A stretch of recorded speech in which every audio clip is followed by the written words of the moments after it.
2025년 2월 두 번째 거룩한 주일 예배를 주님이 넣어주신 기도를 함께 드리심으로 예배를 시작합니다. 너희는 이렇게 기도하라. 하늘에 계신 우리 아버지여, 이름이 거룩히 여김을 받으시오며 나라의 임하옵시며 뜻이 하늘에서 이룬 것 같이 땅에서도 이루어지리이다. 오늘날 우리에게 일용할 양식을 주옵시고 우리가 우리에게 죄 지은 자를 사하여 준 것 같이 우리의 죄를 사하여 주옵시고 우리를 시험에 들게 하지 마옵시며 다만 악에서 구하옵소서. 대개 나라와 권세와 영광이 아버지께 영원히 있사옵나이다. 아멘. 주보에 있는 찬양으로 주님 앞에 나아갑니다.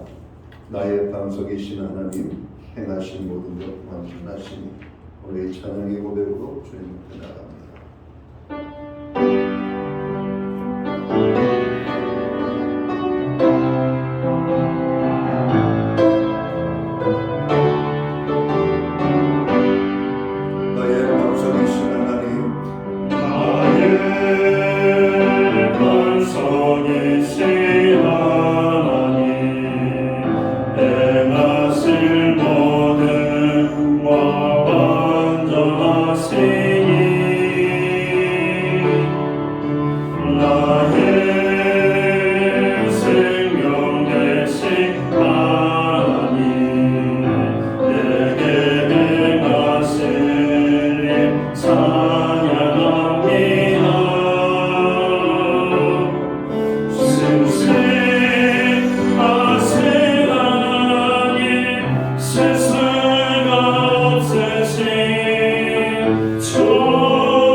시편 4편 말씀을 한 절씩 교독합니다. 내 의의 하나님이여, 내가 부를 때 응답하소서. 곤란 중에 나를 너그럽게 하셨사오니 내게 은혜를 베푸사 나의 기도를 들으소서. 인생들아, 어느 때까지 나의 영광을 바꾸어 욕되게 하며 헛된 일을 수하고 거짓을 구하는가. 여호와께서 자기를 위하여 경건한 자를 택하신 줄 너희가 알지어다. 내가 그를 부를 때 여호와께서 들으시리로다. 너희는 떨며 범죄하지 말지어다. 자리에 누워 심중에 말하고 잠잠할지어다. 의의 제사를 드리고 여호와를 의지할지어다. 여러 사람의 말이 우리에게 선을 보일 자 누구냐 하오니 여호와여, 주의 얼굴을 들어 우리에게 비추소서. 주께서 내 마음에 두신 기쁨은 그들의 곡식과 새 포도주가 풍성할 때보다 더하나이다. 내가 평안히 눕고 자기도 하리니 나를 안전히 살게 하시는 이 오직 여호와시니이다. 아멘. 자리에 작성하시겠습니다. 찬송가 23장 찬양. 오늘 이 찬양으로 하나님 앞에 영광 돌리고 드려지는 예배를 위하여 최희용 목사님 기도하시겠습니다.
사랑의 하나님, 찬양과 영광과 존귀를 드립니다.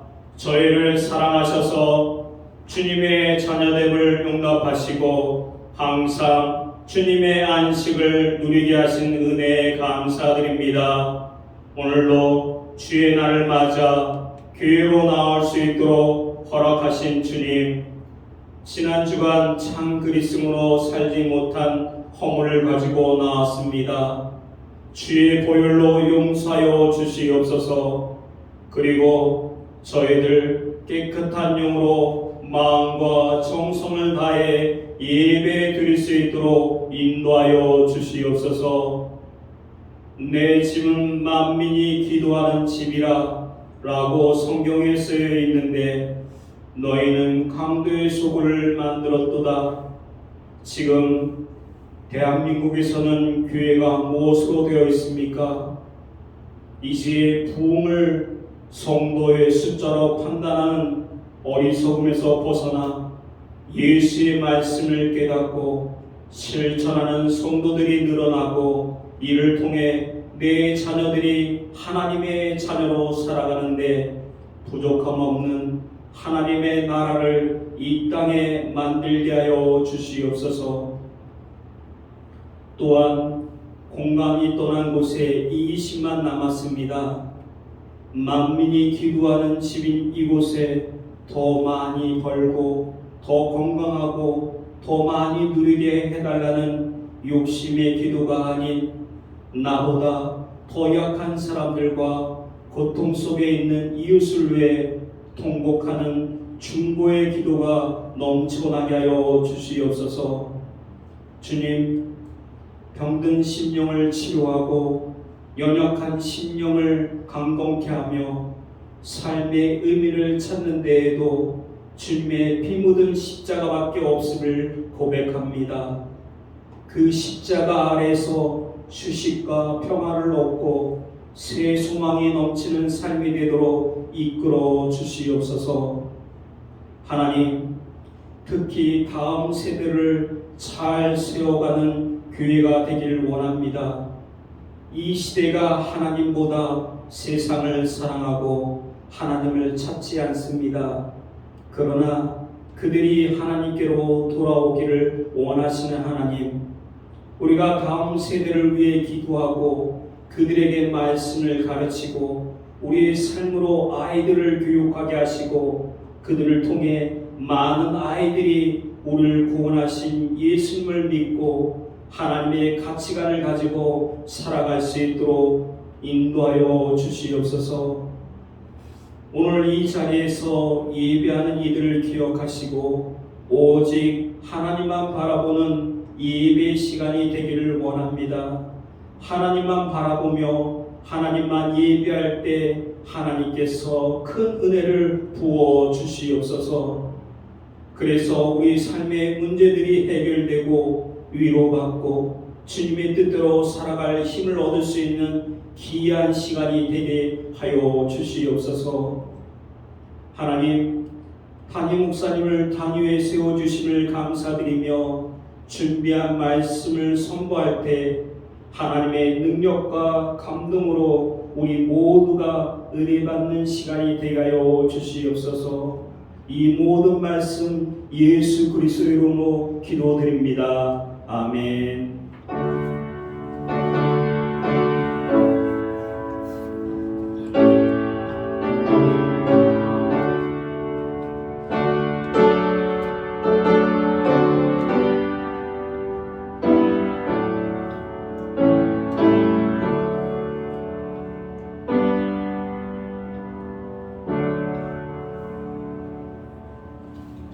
둘째 주 교회와 성도들에게 주시는 하나님의 말씀입니다. 함께 보실 주의 말씀은 신약 성경 327면 골로새서 3장 22절 말씀에서 25절 마지막 절 말씀까지입니다. 찾으신 말씀을 한 절씩 교독하는 방법으로 말씀을 공독하겠습니다. 제가 먼저 골로새서 3장 22절 말씀을 종들아 모든 일에 육신의 상전들에게 순종하되 사람을 기쁘게 하는 자와 같이 눈가림만 하지 말고 오직 주를 두려워하여 성실한 마음으로 하라.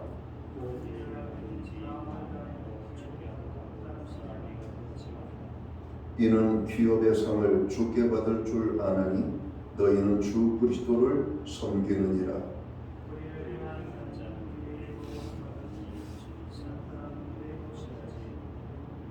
아멘. 찬송가 215장 찬양. 오늘 이 찬양 1절과 2절 찬양으로 하나님 앞에 영광 돌리고 드려진 헌물을 위하여 봉헌의 기도를 드리겠습니다.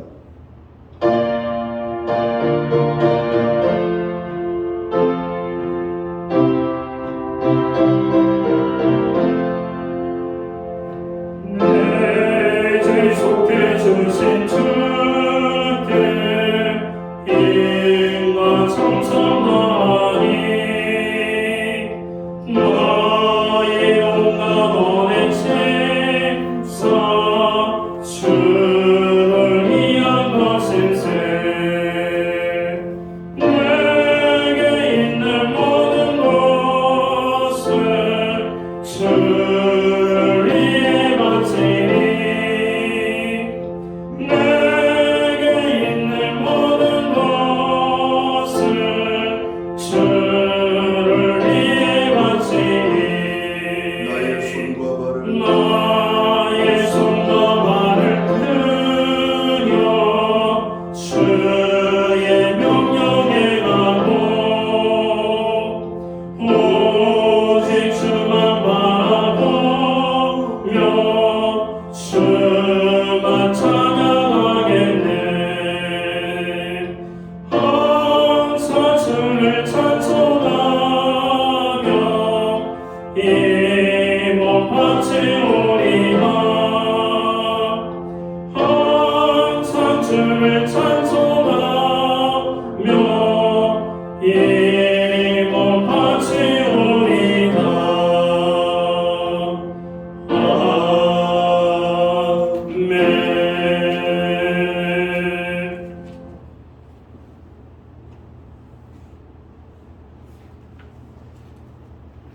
드려진 헌을 위하여 봉헌 기도 드리겠습니다.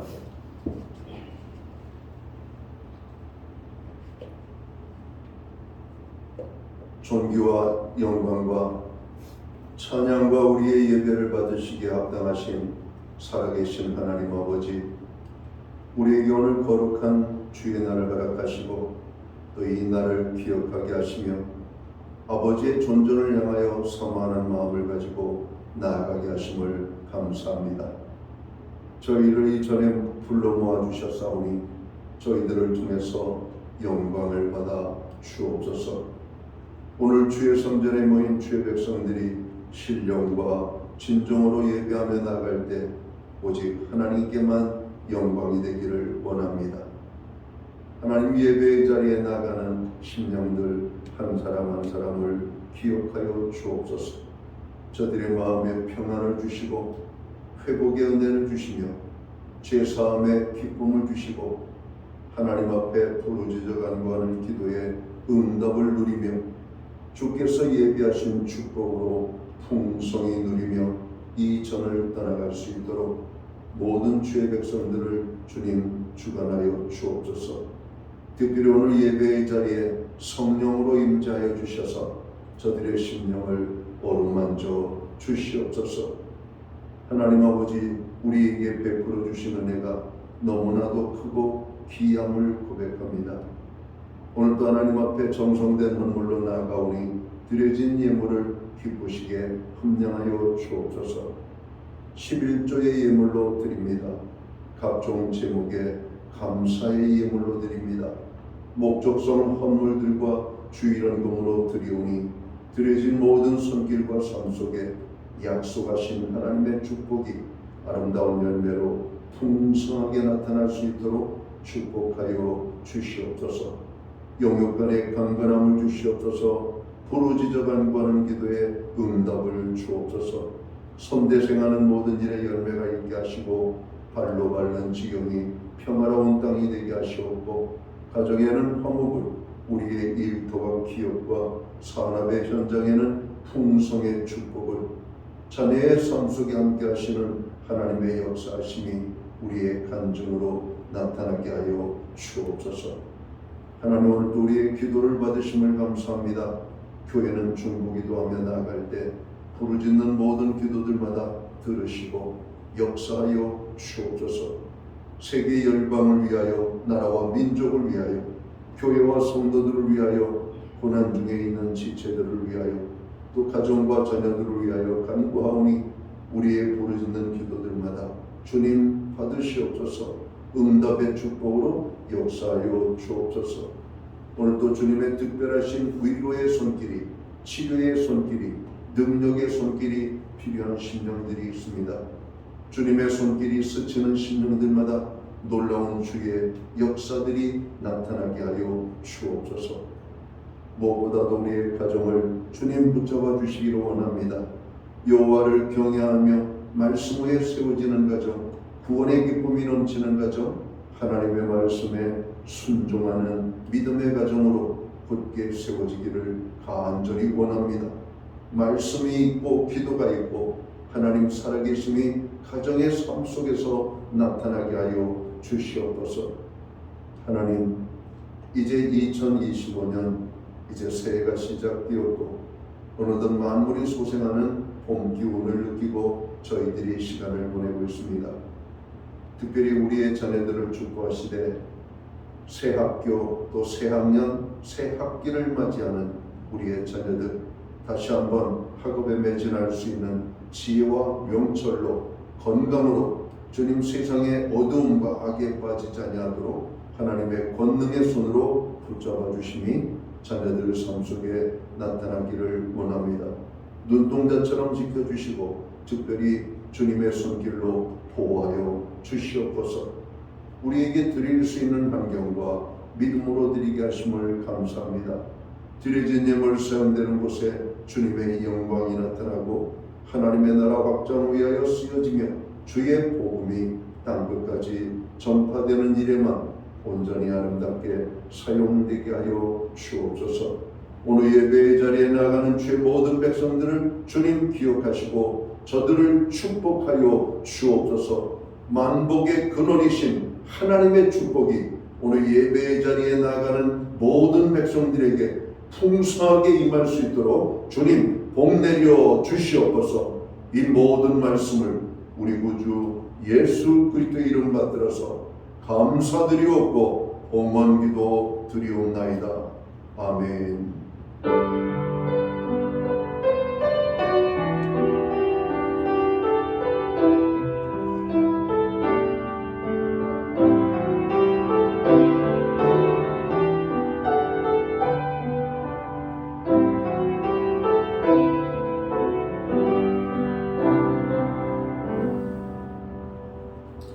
저는 교회를 대신해서 2월 두 번째 거룩한 주일 예배에 참여하신 모든 교우들을 환영합니다. 가정에서 영상으로 예배 함께 연결해서 예배드리는 모든 교우들에게 또 주님의 사랑과 평안으로 문안의 인사를 드립니다. 우리 옆에 계신 분들, 앞에 계신 분들 서로를 축복하는 인사 나누도록 하겠습니다. 반갑습니다. 축복합니다. 주의 은혜가 함께하는 놀라운 예배의 자리가 되기를 간절히 원합니다. 우리 예배에 참여하신 한 분 한 분을 다시 한번 환영합니다. 예배의 회복이 삶의 회복입니다. 힘들고 어려울수록 더욱더 예배의 심선은 저희들이 되기를 원합니다. 교회에 많은 중보기도가 있고 또 열방과 세상을 위하여 우리가 간구해야 될 기도들이 너무나 많이 있습니다. 중보기도의 자리가 더욱더 활기차고 또 풍성해지기를 간절히 바랍니다. 감기, 독감, 코로나 환자 여전히 많이 발생되고 있습니다. 특별히 우리가 이 새해를 주신 하나님께 감사하며 건강한 한 해를 보내기 위하여 개인 건강에도 유의하시기를 바랍니다. 나라가 많이 혼란합니다. 여전히 많이 어려운 가운데 있습니다. 나라의 안정과 화합을 위하여 그리고 침체된 경제 회복을 위하여 여러분 기도해 주시기 바랍니다.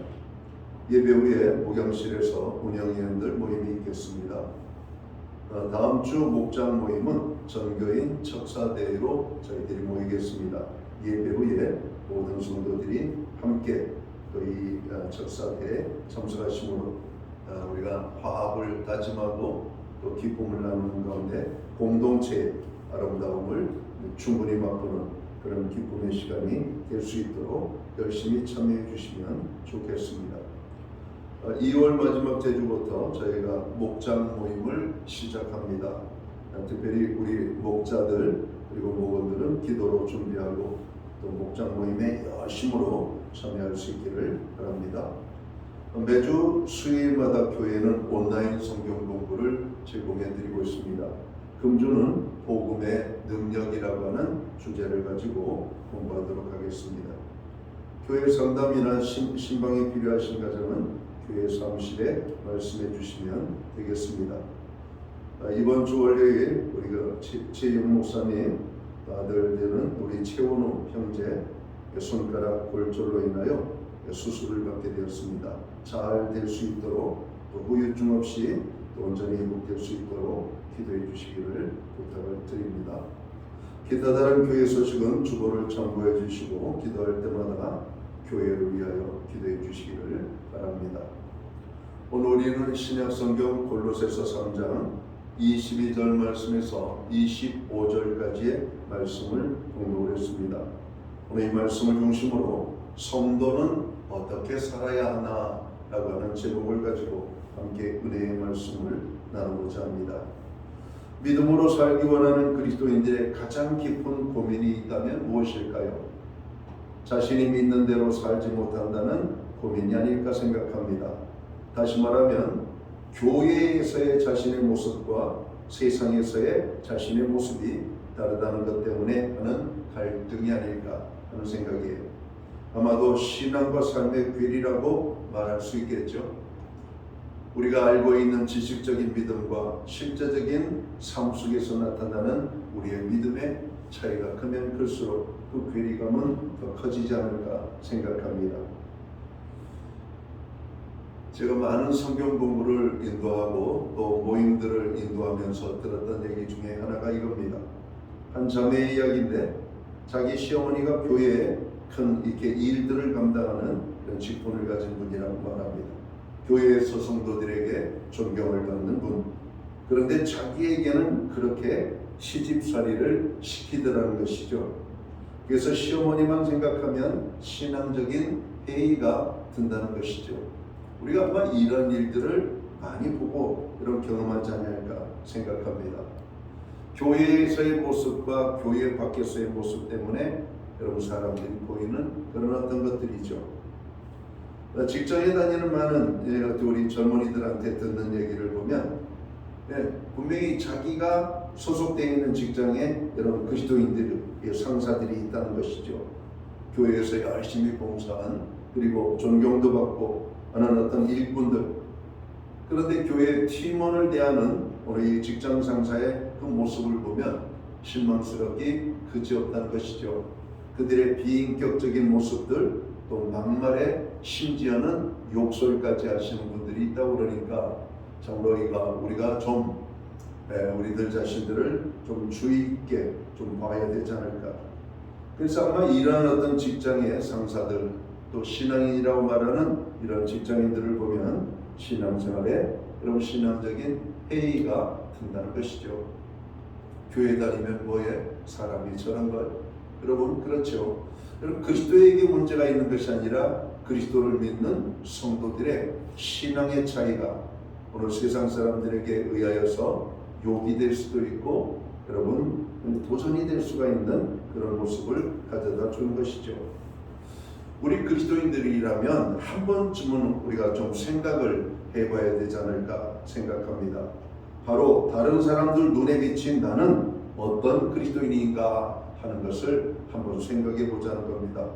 가정에서 다른 가족들에게 비친 나는 어떤 그리스도인인가. 우리가 일터에서 사회 속에서 여러분 사람들이 우리를 바라보는 그런 어떤 모습 속에서 나는 어떤 그리스도인인가를 우리가 한번 생각해 봐야 되는 것이죠. 그냥 혼자만 편안하게 신앙생활하고 그런 갈등 없이 이렇게 보면은 잘하는 것처럼 보이지만 우리가 객관적인 평가를 받기 위해서는 타인과 나와의 관계의 모습을 우리가 좀 볼 줄 아는 이런 모습이 있어야 되지 않을까. 오늘 본문은 그리스도인들이 어떻게 살아야 하는가에 대해 소중한 교훈을 줍니다.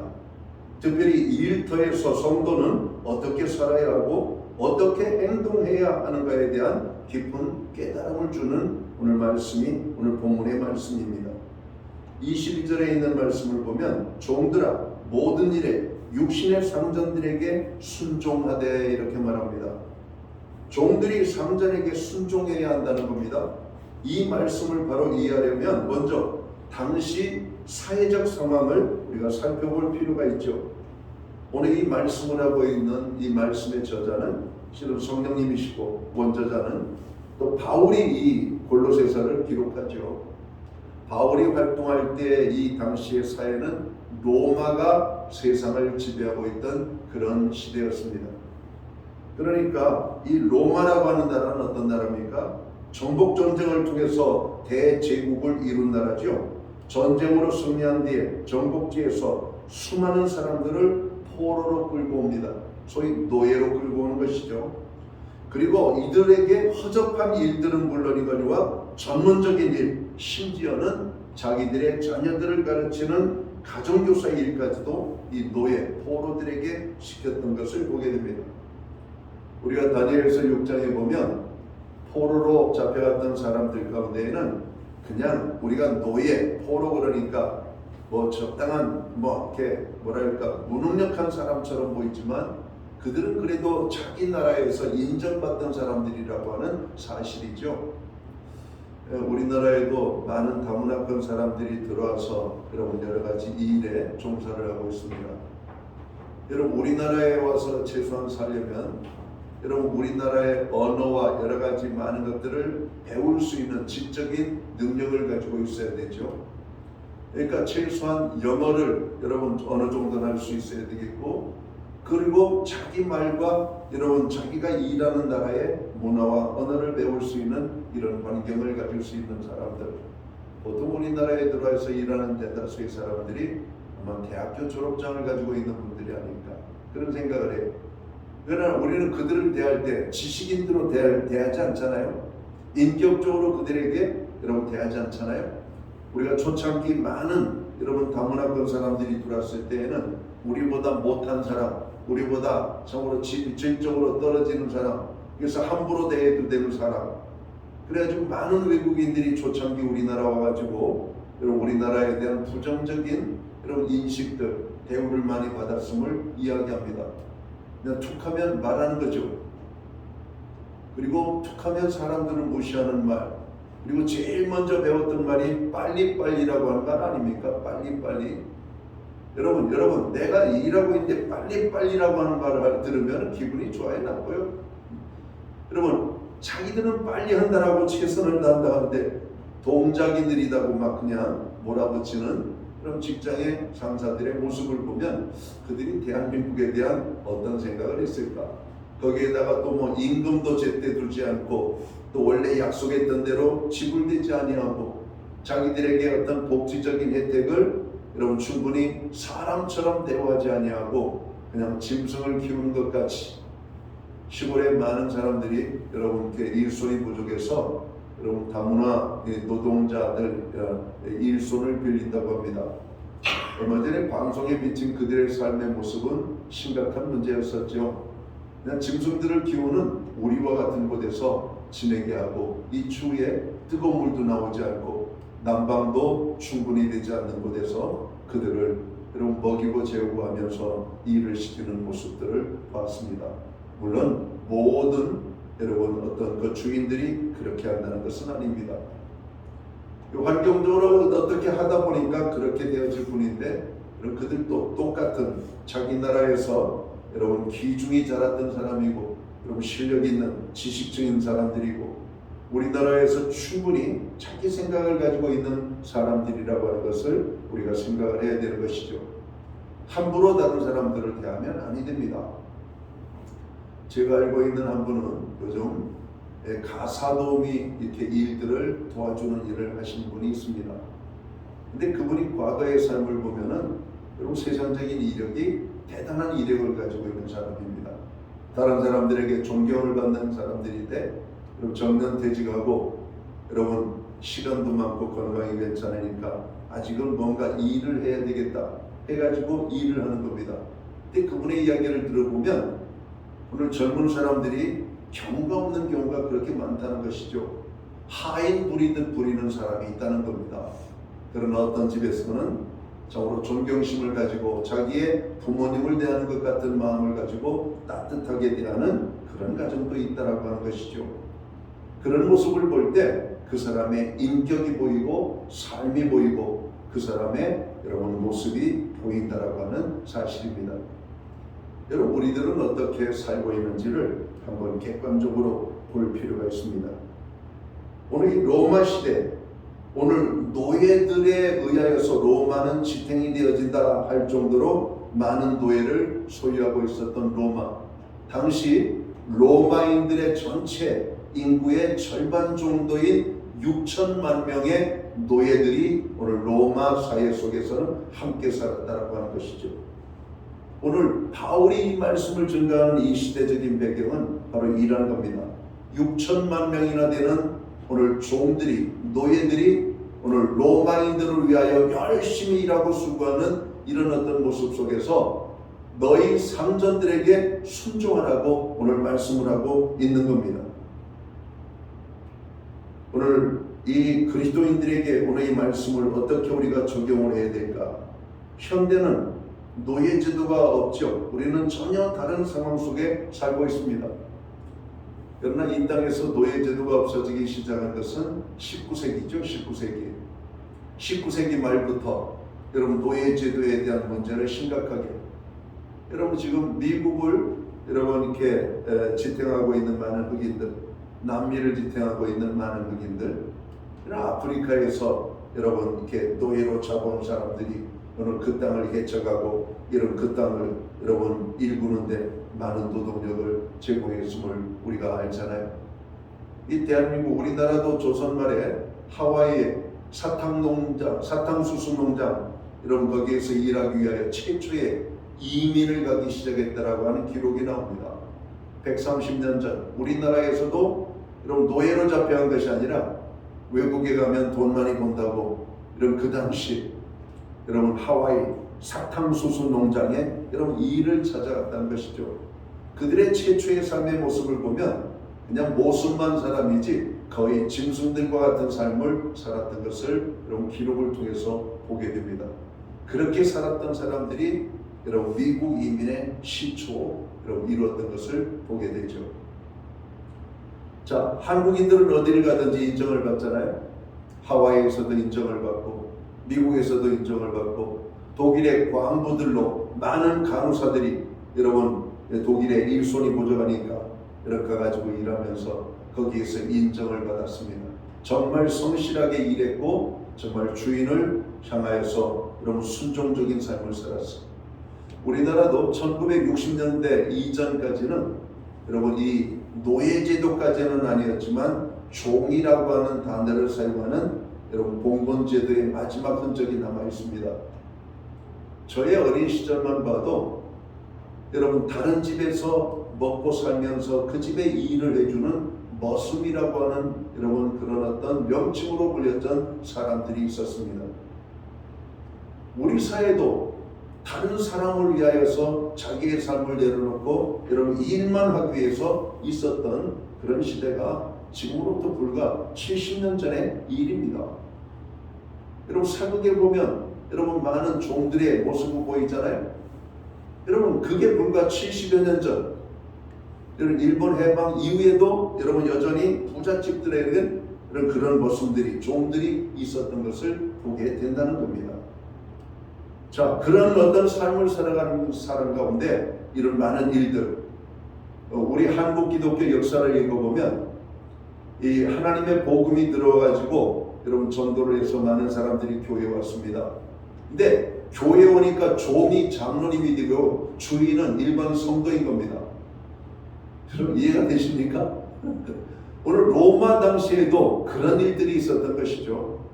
오늘 전도되어진 많은 사람들이 교회 안에 들어와 있고 교회 안에 들어와 있는 그들은 적으로 어떻게 교회 안에서는 존경받는 그리스도인인데 다시 사회 현장에 들어가면 자기는 종의 자리로 가고 또다시 주인을 섬겨야 되는 이런 모습 속에서 여러분 부딪히는 모습들이죠. 자, 오늘 이 말씀을 우리의 삶에 적용을 한번 해보면 어떻게 될까? 자, 오늘 본문은 우리 그리스도인들이 이 일터에서 어떻게 살아야 한다라고 말씀합니까? 자, 23절을 보면 무슨 일을 하든지 마음을 다하여 주께 하듯 하고 사람에게 하듯 하지 말라. 이 한마디로 여러분 설명을 합니다. 주께 하듯 하라고 하는 말씀입니다. 주께 하듯 하라는 것은 어떻게 하라는 것일까요? 마태복음 25장 31절 이하에 보면 주님이 여러분 하시는 말씀이 있는데 임금이 양과 염소를 구분하여 놓고 양에 해당되는 사람들에게 이렇게 말합니다. 내가 줄일 때에 너희가 먹을 것을 주었고 목마를 때에 마시게 하였고 그러자 그 사람들이 이렇게 대답합니다. 주여 우리가 어느 때 줄이신 것을 보고 음식을 대접하였으며 저로 목마르신 것을 보고 우리가 물을 마시게 해드린 적이 있습니까? 이렇게 대답을 해요. 40절 이 마태복음 25장 40절 이하 보면 이때 주님께서 이렇게 또 말씀하십니다. 너희가 여기 내 형제 중에 지극히 작은 자 하나에게 한 것이 곧 내게 대하여 한 것이라고 주님이 말씀하십니다. 예수님께서는 우리가 살면서 만나는 사람들 중에 작은 자들, 다시 말해서 주님의 도움이 필요한 사람들, 그들에게 작은 사랑을 베푼 것을 주님께 한 것으로 여기신다라고 하시는 말씀입니다. 중요한 것은 이 사람들이 우리가 언제 그랬냐고 한 것들을 보면 작은 자들에게 사랑을 베풀 때 그들을 주님이라고 생각하고 사랑을 베풀지 않았다는 겁니다. 그저 그들은 주님의 마음으로 주변에서 만난 작은 자들을 도왔을 뿐입니다. 주께 하듯 하라고 하는 말씀은 우리가 일터에서 만나는 사람들을 주님이라고 생각하는 것이 아니라 주님을 대하는 것처럼, 주님이 대하는 것처럼 대하는 것이 아니라 주님의 마음을 가지고 그들을 향하여 대하라고 하는 말씀입니다. 그러니까 주님 자신은 아니지만 주님의 마음을 가지고 그들을 대하는 마음을 가지고 대하라고 하는 이런 어떤 것이죠. 어떤 분의 간증을 들었습니다. 직장 동료 때문에 너무 기분이 나쁘고 직장 다니고 싶은 마음도 없고 회사를 그만두고 싶은 생각을 가졌습니다. 저 사람 왜 저럴까? 왜 나만 보면 저렇게 대할까? 왜 나만 보면 저렇게 불평스러울까? 그 사람 때문에 괴로운 거예요. 직장 생활이. 다른 건 다 괜찮은데. 자, 그런데 이 고민을 이제 목회자하고 상담을 했습니다. 어떻게 할까요? 직장 그만둬야 될까요? 기도하라고. 그냥 기도하게 한번 해보세요. 그분을 놓고. 기도 가운데 하나님의 마음이 이런 마음이 들리더라는 겁니다. 뭐 그 사람의 입장에서 너를 바라보면 어떻겠니? 이런 생각이 들리더라는 거예요. 그래서 그 사람을 미워하는 마음을 가지고 있다가 그 사람의 입장에서 자기를 보기 시작했다. 그러니까 그 사람이 그렇게 하는 것도 어느 정도 이해가 되더라는 것이죠. 우리 속담에 그런 말이 있잖아요. 역지사지라고 하는 말. 그 사람의 입장에서 바라보는 겁니다. 저 배고픈 사람이 바라보는 배고픔은 얼마나 큰 배고픔일까? 오늘 저가 가지고 있는 아픔 속에서 바라보는 아픔은 얼마나 클 것인가? 여러분, 내가 배부르면 상대방이 배고플 때 그 배고픔의 느낌을 잘 모르잖아요. 오늘 저희가 당하는 아픔의 수준이 얼마인지 우리는 잘 모를 수가 있잖아요. 그 사람의 입장이 되어보지 아니하며. 제가 알고 있는 한 목사님 사모님이 학교 교사이실 때 학교 아이들 때문에 많은 스트레스를 받는 거예요. 그래가지고 학교에 이제 그만두실 때가 되셨으니까 이제 그만두겠다고 이제 하는 이렇게 서류를 써서 넣나 봐요. 그런데 그렇게 그만두겠다는 분들이 많다 보니까 그 모든 사람들을 다 받아들이지 못하고 아마 일정한 인원은 그들이 그만둔 것을 수용하고 그렇지 못한 사람들은 다음 기회로 미뤄지게 됐습니다. 그러기를 3년이 미루어졌어요. 3년 동안 어떤 일이 일어나는가? 사모님이 암에 걸렸어요. 여러분 그 암 때문에 이제는 휴직을 하게 되었고 휴직 기간이 길어지니까 학교 교사의 생활을 그냥 내려놓게 되었습니다. 그리고 지금은 치료에 전념을 하고 있는 그 모습을 봅니다. 여러분 우리가 스트레스가 우리의 삶에 많은 문제를 일으키고 있는 것을 보게 되죠. 우리의 모든 육신적인 여러분 사람이 아픔을 당하는 고통의 질환 중에 90% 가까이가 여러분 심리적인 것, 스트레스 때문에 오는 질환이라고 하는 사실입니다. 그 성경에 보면 평안이라고 하는 단어가 참 많이 들리죠. 평안을 너희에게 주노니 너희가 평안할지어다. 여러분 우리가 부자가 되느냐 가난한 것이 되느냐 가난한 자가 되느냐 이게 별로 중요하지 않아요. 부자라도 평안하지 못한 사람이 있고 가난한 자라도 평안을 누리는 사람이 있어요. 이건 일시적인 세상적인 평안이 아니라 하나님께로 도는 평안이 얼마나 귀중한지를 보여주고 있는 겁니다. 많은 사람들이 종교를 찾는 이유 중에 한 가지 이유가 바로 평안을 얻기 위하여 여러분 종교적으로 기이한다는 사실을 우리는 잘 알고 있습니다. 약으로도 안 되고 환경으로도 안 되지만 오늘 내가 자고로 하나님께로 나아갔더니 하나님이 주시는 평안이 있더라 이런 말입니다. 쫓기면서도 평안을 누리는 사람이 있는 반면에 쫓으면서도 평안을 맛보지 못하는 사람을 우리는 너무나 많이 보고 있기 때문에 그렇습니다. 오늘 우리가 사람들을 대한다는 것이 얼마나 귀한 것인지 얼마나 귀한 모습인지 오늘 이 직장인이 기도하는 가운데 그 사람을 위해서 기도하다 보니까 그 사람이 이해가 되기 시작해요. 그리고 하나님께서 이렇게 말씀하시더라는 겁니다. 오늘 성경 말씀 이 말씀이 비춰지면서 그 사람을 주님께 대하는 마음을 가지고 한번 대해보라고 하는 마음. 그래가지고 그 사람이 변화되기를 위하여서 기도한 것이 아니라 내가 그 사람을 대하는 방식을 바꿔야 되겠다 하는 생각을 가지고 여러분 대하기 시작했어요. 그러면서 그 사람이 달라지기 시작합니다. 태도가 달라지기 시작합니다. 그 사람을 인정해주고 그 사람을 높여주고 그 사람에 대해서 여러분 좋은 말로 그 사람에게 말을 할 때 그 사람이 마음이 문이 열렸어요. 그리고 해선에서 가장 가까운 동료가 되었다라고 하는 감정을 여러분 듣게 됩니다. 여러분 우리 예수님께서 예수님께로 나오는 사람들을 어떻게 대하셨습니까? 원수로 대하지 않았잖아요. 사회적인 어떤 포지션과 그가 가지고 있는 모습으로 대하지 않았습니다. 진실로 주님은 그들을 불쌍히 여기는 마음, 사랑하는 마음, 정말 그들이 정말 하나님이 주시는 은혜의 축복을 누리기 원하는 그런 복된 마음을 가지고 사람들을 대하셨던 것을 보게 됩니다. 주님께 나아갔던 사람들은 대다수의 많은 사람들이 평안을 얻죠. 그들이 원하는 목적을 얻게 되고 그들은 주님을 따르는 사람들이 되었던 것을 보게 됩니다. 오늘 우리 사회는 많은 갈등의 모습을 가지고 있습니다. 그 갈등의 모습은 자기의 눈으로만 상대를 바라보기 때문에 그런 것은 아닌지 여러분 한번 돌아볼 필요가 있습니다. 이 문제는 부부지간에도 적용을 할 수가 있습니다. 왜 남편이 저럴까? 우리가 행복하기 위해서 결혼했는데 왜 남편은 나에게 저렇게 못마땅한 태도, 왜 우리 아내는 나에게 저렇게 못마땅한 태도를 가지고 대할까? 말 한마디를 하면 벌써 감정이 여러분 상하고 그래가지고 가까이 가려고 노력을 하면 할수록 더 멀어질 수밖에 없는, 그래서 결국은 많은 가정들이 깨지고 무너지는 이런 모습을 보게 됩니다. 상대방을 이해하려고 하는 진실된 모습이 얼마나 중요한지를 여러분 보여주는 겁니다. 우리가 일터에서 주님께 하듯 한다는 것은 주님의 마음으로 일하는 것을 말합니다. 이제부터는 주님의 마음으로 사람을 대해야 할 것입니다. 내 마음으로 일하지 말고 주님의 마음으로 일해야 할 것입니다. 특별히 사람을 대할 때 주님의 마음을 가지고 그들을 대할 때 변화가 일어나게 될 것입니다. 자, 성도는 또 어떻게 살아야 된다고 말씀하고 있습니까? 22절에 보면 종들아 모든 일에 육신의 상전들에게 순종하되라고 말씀합니다. 종된 그리스도인들에게 순종을 해라.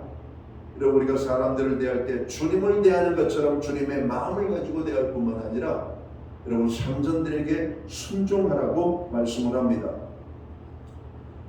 포로로 끌려오기 전에 여러분 많은 이 포로들은 여러분 자기 나름대로의 아름다운 삶을 살던 사람 아니겠어요? 여러분 다니엘서 6장에 보면 다니엘은 여러분 왕족이었죠. 왕족. 아주 신분이 높은 사람이었습니다. 그러나 신분이 높으면 뭡니까? 전쟁에서 나라가 멸망하고 포로로 잡혀간 그들은 단지 포로 중에 한 사람일 뿐이죠. 그런데 다니엘서를 읽어보면 다니엘의 자세와 태도가 대단합니다. 왕을 대할 때에도 진심으로 대하고 이방 나라지만 이방 나라에서 일하는 그의 모습을 보면 아주 진지하기가 그렇게 진지할 수가 없는 것이죠.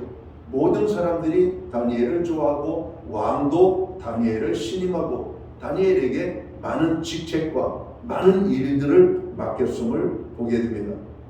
왕에게 순종자라는 오늘 이런 어떤 모습들이죠.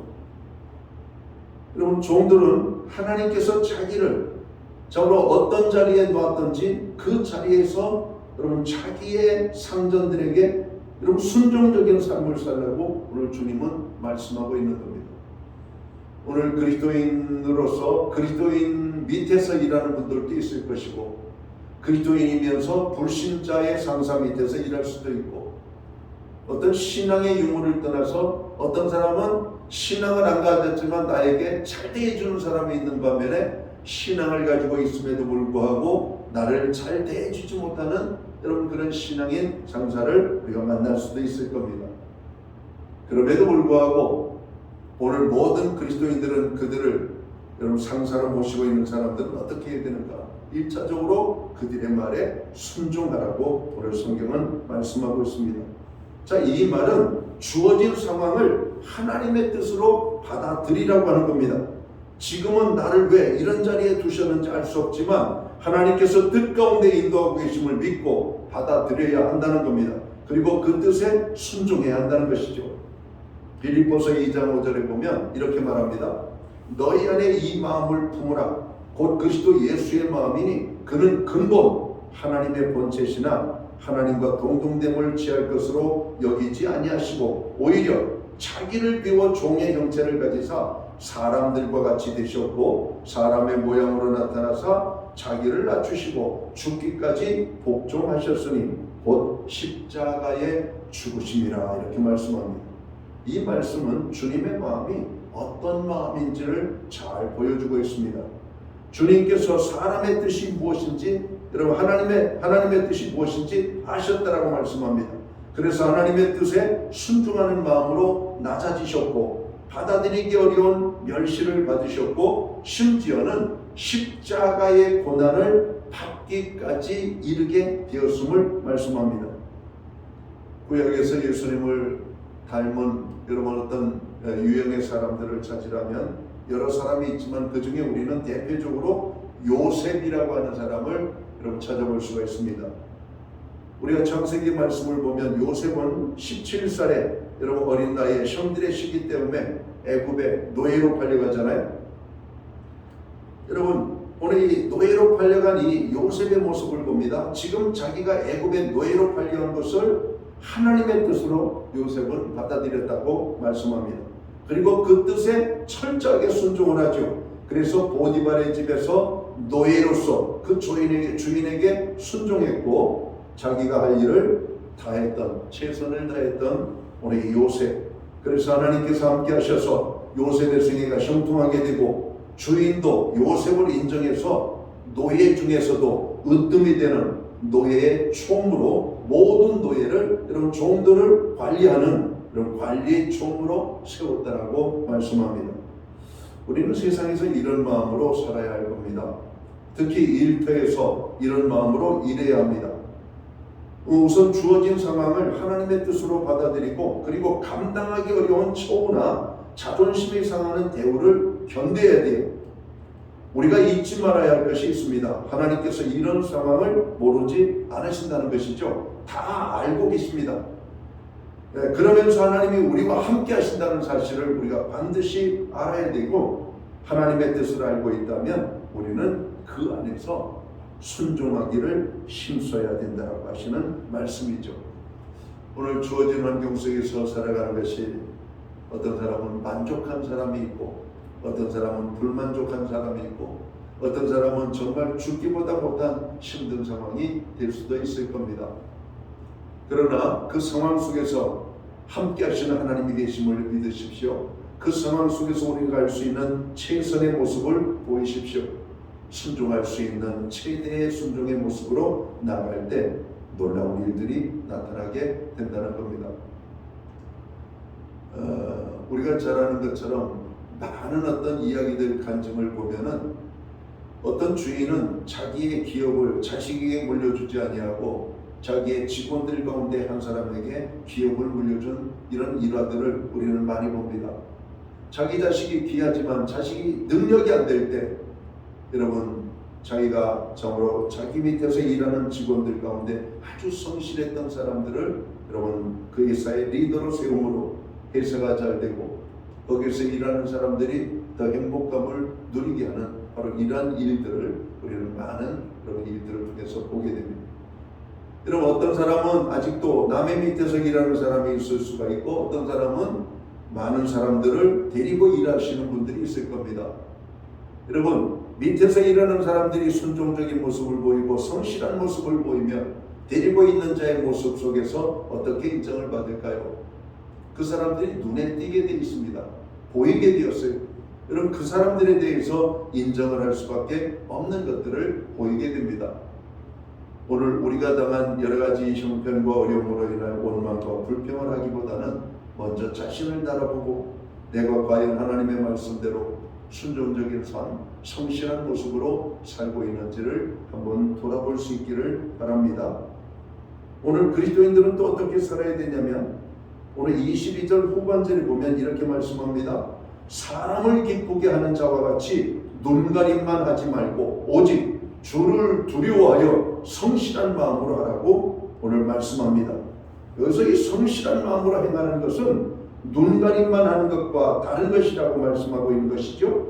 눈가림으로 어떤 일을 행하는 것은 겉만 꾸며서 남을 속이는 것을 의미합니다. 영어 단어로 눈가림이라고 하는 단어를 찾아보니까 아이 서비스라고 하는 말이에요. 여러분 우리가 립 서비스라고 하는 말을 하죠. 입술로만 하는 거, 입술로. 몸으로는 그렇게 하지 않으면서 실제로 속사람은 그렇게 하지 않으면서 입술만 가지고 하는 것. 눈가림이라고 하는 말은 아이 서비스라고 하는 말입니다. 눈만 즐겁게 하기 위한 봉사, 다시 말해서 보이기 위해 하는 봉사를 말합니다. 성실한 마음으로 행한다는 것은 눈에 초점을 맞춰 일하는 것이 아니라 마음에 초점을 맞춰 일하는 것입니다. 그러기 위해서 주를 두려워해야 된다고 말합니다. 눈에 보이는 사람을 의식하지 말고 눈에 보이지 않는 주를 의식하며 일하는 것을 말합니다. 주를 의식하며 맡겨진 일을 할 때 우리는 성실하게 일할 수가 있습니다. 바로 이런 사람이 다윗과 같은 사람이고 이런 사람이 다니엘과 같은 사람이었고 이런 사람이 요셉과 같은 사람이었습니다. 누가 보든지 보지 않든지 항상 성실함을 보였던 바로 그러한 모습들. 군대 생활하면서 체면한 모습을 봅니다. 어떤 사람은 성실하게 일하다가 쉬고 있을 때 시찰관에게 눈에 띄는 모습이 있고 어떤 사람은 계속 놀다가 시찰관이 돌아가는데 열심히 일하는 모습으로 눈에 띄는 경우가 있습니다. 여러분 일할 때 성실하게 일했던 사람 얼마나 억울할까요? 성실하지 못했던 사람들은 얼마나 여러분 어떤 해물을 만든 것 같은 기분이 있을까요? 그러나 이것을 아십시오. 그게 얼마나 가겠습니까? 진실이 밝혀지는 것은 그다지 많은 시간이 걸리지 않습니다. 요행을 가지고 살아가는 사람들은 늘 일상에 요행만 있는 것이 아님을 우리가 알아야 됩니다. 우리가 항상 성실한 모습을 갖는 것이 구원함을 얻은 성도들의 모습과 태도가 아닌가 생각합니다. 자, 이제 말씀을 우리가 마무리하기를 원합니다. 우리가 믿는 것과 사는 것 사이의 거리가 너무 멀어 고민을 하게 될 때가 있다는 것이죠. 그러나 우리가 살아가면서 그 거리를 좁혀가야 할 것입니다.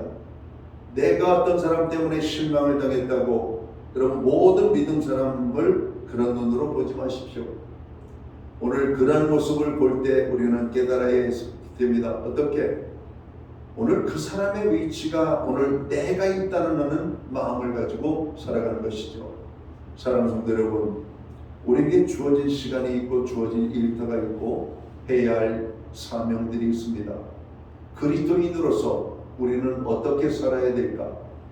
오늘 모든 사람을 주님의 마음을 가지고 대하고 죽게 대하듯 할 뿐만 아니라 순종적인 자세와 태도를 가지고 여러분 상전을 대하고 우리가 하는 일이 마음에 들든 그렇지 아니하든 무슨 일을 하든지 성실하게 일함으로 여러분 우리 안에 계신 하나님이 영광을 받으시고 모든 그리스도인들이 어디에 있어든지 인정받는 사랑받는 하나님이 기뻐하는 축복받는 인생을 살아야 되겠다라고 하는 겁니다. 사도행전에 보면 안디옥교의 성도들을 향하여 사람들은 그리스도인이라고 불렀습니다. 여러분 그리스도인들은 그 당시 여러분 보증수표였습니다. 무엇에 대한 보증수표였는가? 그 사람 쓰면은 틀림없어. 그 사람 쓰면은 당신에게 행운이야. 그런 사람을 만난다는 것은 당신에게 너무나 좋은 일이야. 바로 이런 것입니다. 오늘 교회가 다시 거듭나야 되겠습니다. 예수 믿고 구원함을 얻은 성도들이 다시 한번 변해야 되겠습니다. 조롱받고 멸시받고 오늘 세상 사람들에게 무시를 당하던 교회가 이제는 우리가 있는 그 공간 속에서 변화된 모습을 보임으로 말미암아 역시 교회 다니는 사람은 달라, 예수 믿는 사람은 달라, 하나님을 섬기는 사람들은 진짜 참여하라고 하는 이런 인식을 여러분 만들어가는 저와 모든 성도들로 살아가는 참으로 2025년 한 해가 되시기를 주님의 이름으로 축원합니다. 그렇게 살아가는 자에게 하나님이 함께 하십니다. 그렇게 살아가는 자에게 하나님이 큰 복을 약속하십니다. 그 복을 누리는 저와 모든 성도들 되시기를 주님의 이름으로 축원합니다. 기도합니다. 하나님 아버지 고맙습니다. 주어진 한 해를 살아갑니다. 매 순간순간 살아갈 때 자신의 모습은 보지 못하고 상대방의 모습을 보면서 실망할 때도 있었고 때로는 원망스러울 때도 있었고 때로는 못마땅할 때도 있었습니다. 그러나 우리가 가져야 될 자세가 있음을 말씀합니다. 성도는 이 세상 속에 살면서 사람들을 대할 때 주님의 마음을 가지고 대하고 죽게 대하듯 하며 신실하게 대할 뿐만 아니라 순종적으로 잘 감당해서 하나님의 영광이 나타나고 우리의 삶에 주께서 함께 하시는 놀라운 은혜와 축복을 누리는 저희 삶의 자리가 되기를 간절히 원합니다. 하나님, 오늘도 눈가림만 하기 위하여 보일 때만 자라는 저희들이 아니라 누가 보든 보이지 않든 보이지 않든 오직 하나님이 나를 보신다라고 하는 이런 마음을 가지고 언제나 어디서나 성실하고 진지할 수 있는 저희들 되게 하여 주옵소서. 그렇게 사는 하나님의 사람들에게 약속된 하나님의 놀라운 은혜와 축복을 우리 모두에게 허락해 주옵소서. 예수님 계신 이름으로 기도하옵나이다. 아멘. 다 함께 자리에서 일어나셔서 찬송가 445장 찬양 1절 찬양 드리고 축도함으로 우리 예배를 마칩니다.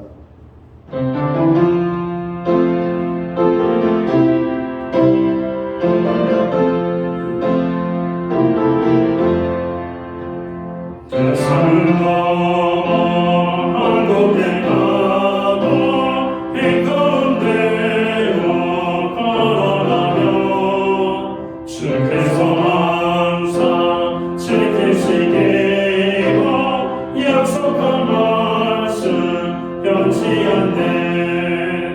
하늘의 영광 하늘의 영광 나의 몸속에 차고 넘쳐 할렐루야를 힘차게 불러 영원히 주를 찬양하리. 기도드리겠습니다.